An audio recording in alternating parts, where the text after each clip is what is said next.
Hello, my name is Lee, your digital presenter for today's event.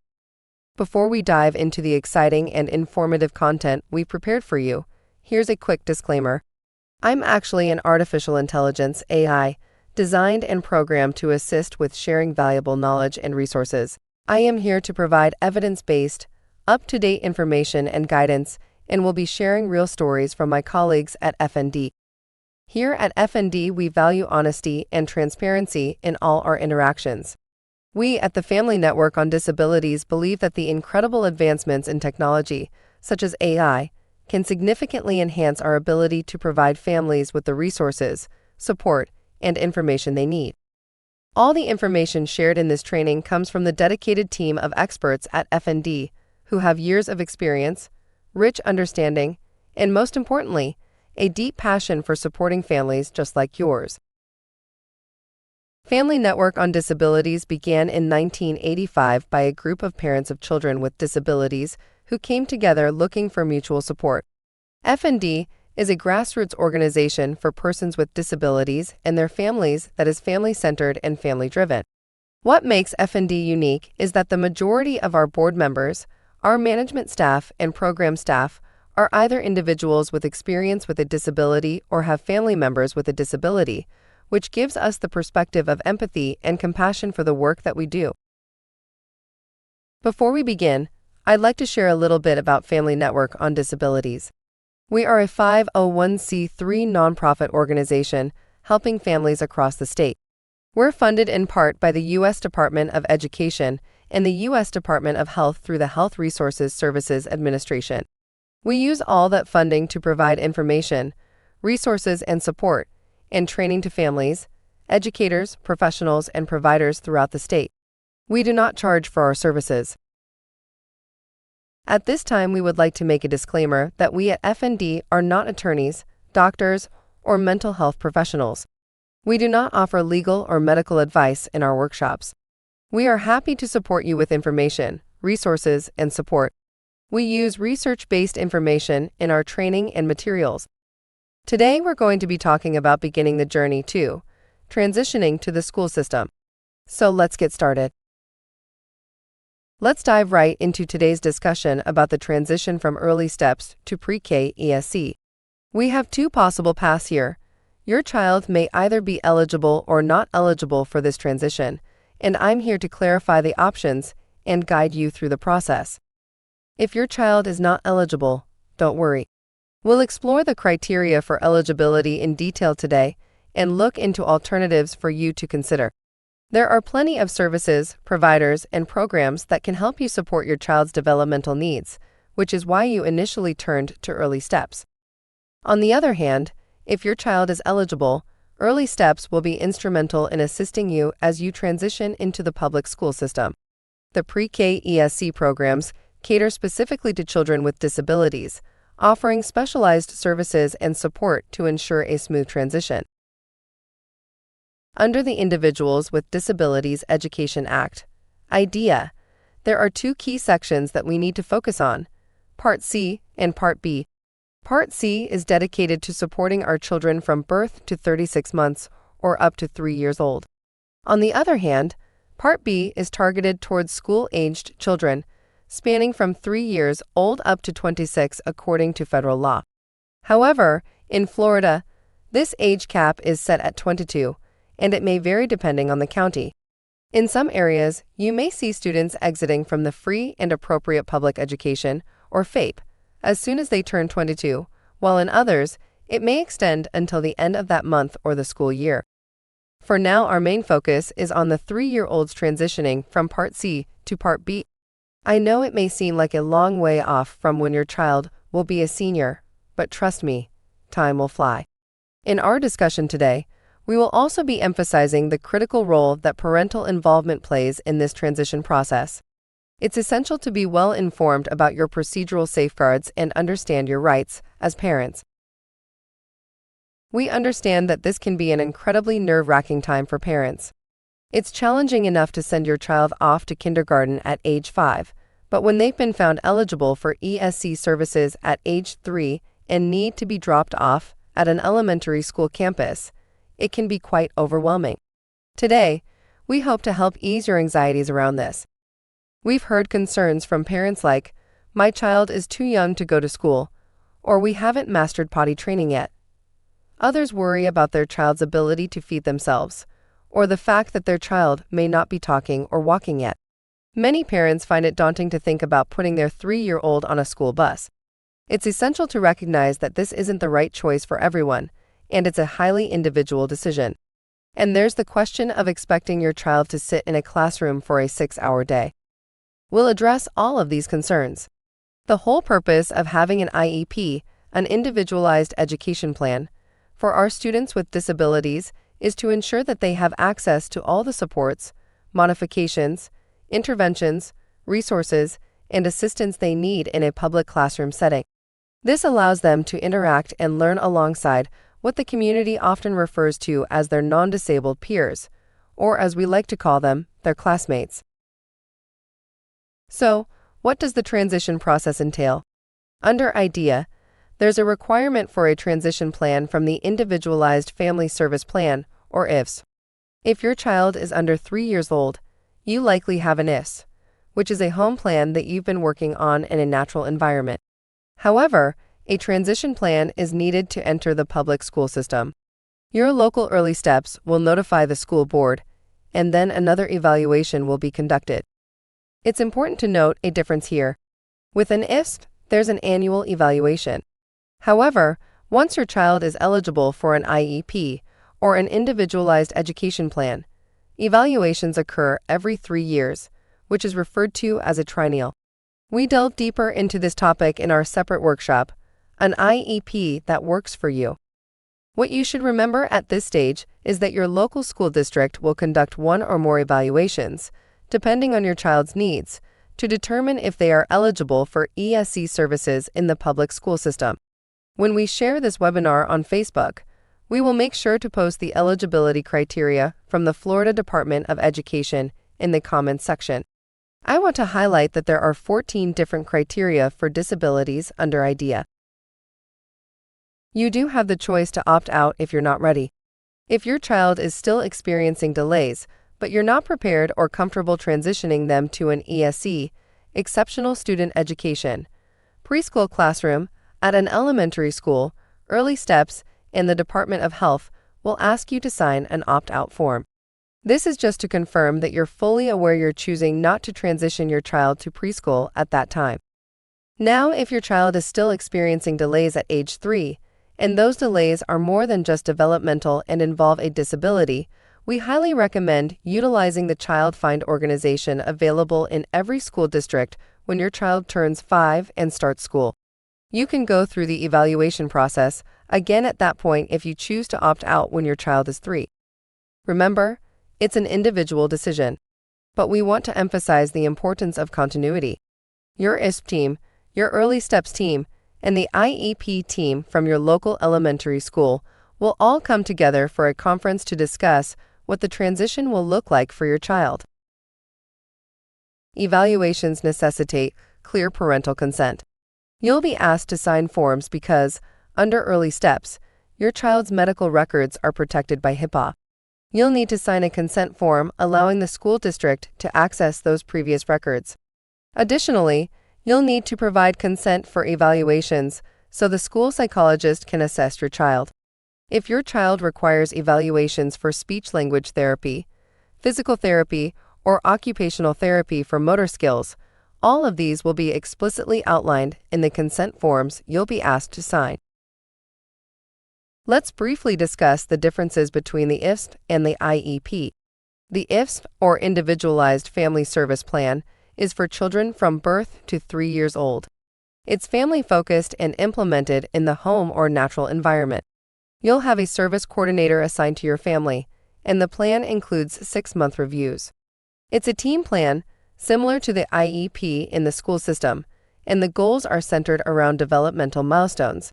The ISP is considered early intervention and falls under Part C of IDEA. On the other hand, the EAP, or Individualized Education Plan, is for children aged 3 to 22 or up to the end of their 21st birthday. It is child-focused and takes place in the least restrictive environment, LRE, where your child is taught. Special education is not a place, but a service that can be provided in a general education classroom if appropriate. For example, integrated ESC pre-K classrooms allow students with disabilities to learn alongside their peers in a general education setting, with support services coming into the classroom. Instead of a service coordinator, you'll have an ESC teacher or specialist as your primary support. The IEP is reviewed annually with academic goals in various domains such as academic and curriculum, independent functioning, social emotional, communication, and health. An independent functioning goal could involve your child turning in their work independently or starting a task on their own. It's about how the disability impacts their educational environment. Instead of early intervention, it is known as special education and falls under Part B of IDEA. Please note that special education involves many acronyms. I will share a link on our website that provides a comprehensive list of these acronyms, as well as a link to the eligibility criteria for special education. Additionally, I encourage you to view our IEP workshops for more information on the IEP process. The purpose of an IEP, or Individualized Education Plan, is to set measurable annual goals for your child and outline the special education, related services, and supplementary aids that the school district will provide to ensure your child receives a FAPE, a free and appropriate public education. We can't emphasize enough the importance of viewing one of our IEP workshops, as there is so much to learn about this process. Additionally, you're always welcome to call our toll-free number, which I'll share at the end of the workshop, and speak directly with a parent trainer who can walk you through all of this and help you better understand the IEP process. How can parents actively participate in the IEP process? Remember, you're an integral part of the team, not just a visitor in the IEP meeting. You represent 50% of the decision-making power, even if there are 8 professionals on the other side of the table. You have the right to disagree and to voice your concerns. It's important to collaborate and communicate effectively, even when you disagree, but know that you have that right. As your child's best advocate, you bring unique insights and information to the table. You know your child better than anyone else. And remember, explicit consent is crucial. The school district must clearly inform you about the services your child will receive, where they'll receive them, what their graduation track will look like as they get older, and how they'll achieve it. All of these rights and processes are outlined in the procedural safeguards, which we'll discuss in the upcoming slides. So, what can you do in the meantime? Continue being the supportive parent, grandparent, aunt, uncle, guardian, foster parent, or surrogate parent that you are. Provide your child with opportunities at home to gain as much independence as they can within their own abilities. Structure is crucial for a child's development. Take, for example, a child whose parent assigned them the task of taking out the garbage when they were 4 years old. It was easy for the child to gather garbage bags from the bathrooms and put them into a larger bag, but taking the kitchen garbage bag outside was a bigger responsibility. At 4 years old, being allowed to go outside by themselves was a significant step. This kind of responsibility is vital for fostering self-advocacy skills. As your child grows older and begins to express themselves, it's important to listen to them. That doesn't mean always saying yes, but there are various ways to say no while still encouraging their independence and growth. With the IFSP, a review occurs every 6 months with the coordinator. In contrast, the IEP is reviewed annually. However, this doesn't mean that meetings can't occur more often if needed. If changes are required in the IEP document, if the child isn't mastering their goals, or if they've exceeded their goals, parents certainly have the right to call another meeting and bring the team together. A strategy that worked well for one family was to hold a parent-teacher conference. It didn't necessarily have to involve the teacher. It could have included the ESC specialist, support specialist, case manager, or individuals providing related services at school, such as the counselor or speech-language pathologist. While parents have the right to call an IEP meeting whenever needed, it must be held at least once a year. Procedural safeguards are a set of rights guaranteed to parents during the IEP process. When parents enter an IEP meeting, they may be given a booklet, a printed copy, or a link to these safeguards. A brief overview of these rights includes 1. Access to the child's educational records. Parents can review these records by making an appointment with the team. They may need to view the records on site, and if they request copies, they might have to pay a nominal fee. This is also called the Family Educational Rights and Privacy Act, FERPA. 2. Right to an independent educational evaluation, If parents disagree with the district's evaluation of their child, they can request an IEE. 3. Parent participation. Parents are valued and important members of the IEP team. They should receive prior written notice of meetings, along with a request for parent input, which includes their observations of the child. They can sign and return this notice to confirm attendance. If the proposed meeting date doesn't work or if they believe more time is needed, parents can suggest alternatives or request multiple meetings. 4. Prior written notice. Parents must be provided with written notice before the school makes any changes to their child's IEP, including evaluations, placement, and services. 5. Procedural Safeguards Notice. This document outlines the rights and procedural safeguards guaranteed to parents under the Individuals with Disabilities Education Act, IDEA. 6. Understandable language. If parents or their child are not native English speakers, they have the right to evaluations and reports in their own language. They can also request an interpreter for meetings. 7. Confidentiality of information. Parents have the right to ensure that their child's educational records are kept confidential and that their privacy is protected. 8. Informed consent or parental consent. Parents must provide explicit consent for evaluations, placement, and services. 9. Stay-put rights. If parents disagree with the district and are going through a mediation or due process, the child remains in their current placement until a decision is reached. 10. Due process. Parents have the right to file a due process complaint if they disagree with the district's decisions regarding their child's education. 11. Mediation. Parents have the option of engaging in mediation with the district to resolve disputes in a collaborative and less adversarial manner. 12. Ability to file a state complaint. Parents have the right to file a state complaint if they believe that the district has violated IDEA or other applicable laws. These safeguards aim to ensure that parents have a meaningful role in the IEP process and that their rights are respected throughout. Here you can see our FND family. These are the programs housed under the Family Network on Disabilities. Each program provides a unique service to a specific population. There are 3 PTI programs funded by the U.S. Department of Education through the Office of Special Education Programs. POPN serves North Florida, PSN serves Southwest Florida, and PEN serves Southeast Florida. The Family Star program, funded by the U.S. Department of Health under the Health Resources Services Administration and supports families of youth with special healthcare needs. FND also has a special needs trust where we provide families with information regarding creating and supporting a special needs trust. We also do programming specific to fathers raising children with disabilities. Here you can see links for multiple downloadable resources available in various languages. You can also see some of our social media platforms.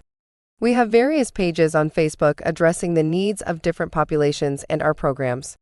I invite you to check out our website at www.fndusa.org for the hundreds of pages of resources and invaluable information that you can access and download at no charge.